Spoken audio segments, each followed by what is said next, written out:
Today, we're diving into something pretty mind-blowing. We're going to see how some of the most unforgiving places on Earth are being turned into these amazing food powerhouses. And it's not happening the old-fashioned way. Nope. It's all thanks to some really incredible engineering. So, let's get right into it. So let me start with a question for you. And it sounds kind of like a riddle, right? How on earth is a farm, a single farm, that's bigger than the entire nation of Israel, managed by less than 10 people? I mean, think about that. But this isn't some hypothetical. It's real. And figuring out the answer to this puzzle is going to show us a whole new way of looking at farming. And here is our very first clue, and it is all about sheer mind-boggling scale. The world's biggest farm? It's in Australia, and it covers 2.3 million hectares. That is almost 6 million acres. Just try to wrap your head around that, all on what is basically the driest inhabited continent on the planet. It's a size that's honestly hard to even imagine. Okay, so our first stop on this journey is Australia. Now, this is a country that was dealt a tough hand, agriculturally speaking. We're talking ancient soil with very few nutrients and, not a lot of water. So what was their solution? Well, they didn't try to fight nature. They decided to work with its massive, sprawling scale. And this is really the core idea behind it all. When your land just can't support a lot of crops or animals in one small area, what do? You don't force it, you lean in. The whole strategy is to adapt to that scarcity by going big, like really big. You turn that massive, empty space from a disadvantage into your greatest strength.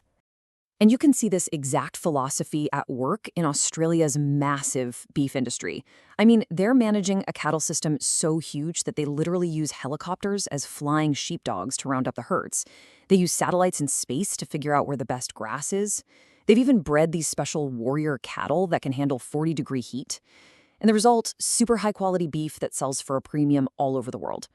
It's less like traditional ranching and more like running a giant continent-sized logistics operation. So, does this go big or go home strategy actually work? Well, the numbers speak for themselves. Down in the cooler parts of the country, they apply the exact same idea of scale to sheep farming. And get this, Australia now produces 80% of the world's fine wool. 80%!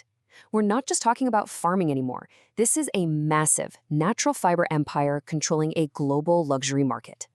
And it's not just about animals either. Their crop farming is just as impressive. Australia's cotton fields are basically giant factories without roofs. You've got these huge automated machines that pick, clean, and then compress the cotton into these 2-ton bales right there in the field. But here's the crazy part. That whole process, from picking to wrapping, has to happen in less than 24 hours. Any longer, and the cotton loses its perfect whiteness. It's this incredible race against the clock that makes their cotton the gold standard. But Australia has another secret weapon, a real ace up its sleeve. And it's all about geography. See, because they're in the southern hemisphere, their seasons are the opposite of ours up north. So right when California's almond supply from last year is starting to get old, Australia's harvest is just kicking off. They can supply the world with fresh almonds and grapes when nobody else can. They've basically weaponized time, and it gives them a huge advantage. Okay, so we've seen how Australia conquered scale. Now we're gonna flip the script completely. We're heading to Israel, where the story isn't about embracing vastness, it's about mastering extreme scarcity. Faced with a desert and almost no natural water, they had to throw out the old rulebook and write a totally new one.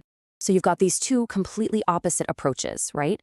Australia looks at its huge, dry environment and says, okay, let's work with this on a massive scale. Israel looks at its tiny, dry environment and says, we are going to control this with microscopic precision. Where Australia uses helicopters to cover huge distances, Israel uses tiny sensors to measure every drop of water. Two different problems, two totally brilliant and totally opposite solutions. So how in the world do you farm in a desert? Well, first, you have to make your own water. It's incredible. Israel recycles nearly 90% of its wastewater. It goes through this whole process where bacteria eat the bad stuff, filters pull out all the solids, and then, and this is the genius part, they let it seep through the desert sand, which acts as a final natural filter. They literally manufacture water, and it's clean enough to support more than half the country's farming. So, does all this crazy precision actually pay off? Oh, you bet it does. Look at this. By feeding that recycled water, drop by perfect drop, right to the roots of a date palm tree, Israeli farmers get double the yield of farmers in California. Double! It's not just watering plants. It's like a high-tech life support system, and the results are just undeniable. And the numbers just keep getting crazier. So, in one of these high-tech Israeli greenhouses, a single cherry tomato plant can grow up to 400 tomatoes. For comparison, a normal plant out in a field might give you 20, maybe 40 if you're lucky. How? Well, they completely control the environment, feeding it water and nutrients with pinpoint accuracy, and they even bring in bumblebees to do the pollination. It's the perfect little tomato growing world. Okay, so we've seen massive scale in Australia, and we've seen incredible precision in Israel. But the story doesn't stop there. As land gets more and more precious, farming is pushing into brand new territory, driven by robots, AI, and a big move from the land into the open ocean. The future of farming is, well, it's automated. In orchards right now, you can find robots with computer vision picking apples 24/7.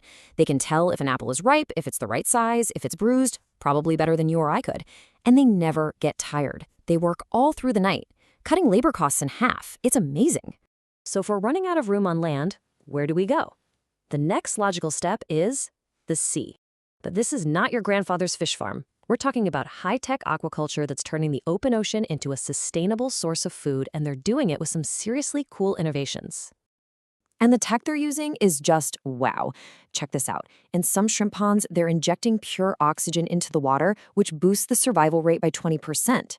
Out in the deep sea, they've built these circular cages that actually move with the waves instead of fighting them. They're even rotating baskets for oysters that use the natural tide to tumble them into the perfect shape. And they're farming seaweed offshore, which not only gives us food, but also sucks up tons of CO2. It's farming that works with the ocean, not against it. So when you pull it all together, from the Australian outback to the Israeli desert to the open ocean, one thing becomes really clear. The way we're going to feed our planet in the future looks completely different from how we've done it in the past. And what this all boils down to is a massive shift in how we even think about food. Agriculture isn't just about planting a seed and hoping for rain anymore. Now it's about data, it's about engineering, and more than anything, it's about human ingenuity. That's become the most important ingredient of all. And I think this quote just captures that idea perfectly. Nature gave the land, but the human mind gave it prosperity. You know, we're not just taking what the land gives us anymore.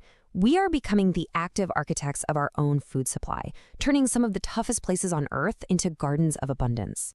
Which really leaves us with one last big question. We figured out how to farm deserts. We're starting to farm the oceans. So as our tech gets even better, what's next? What landscape will we transform to feed the future? Vertical farms that stretch into the clouds in our cities? Something else we can't even imagine yet? One thing's for sure, the engineered harvest has only just begun.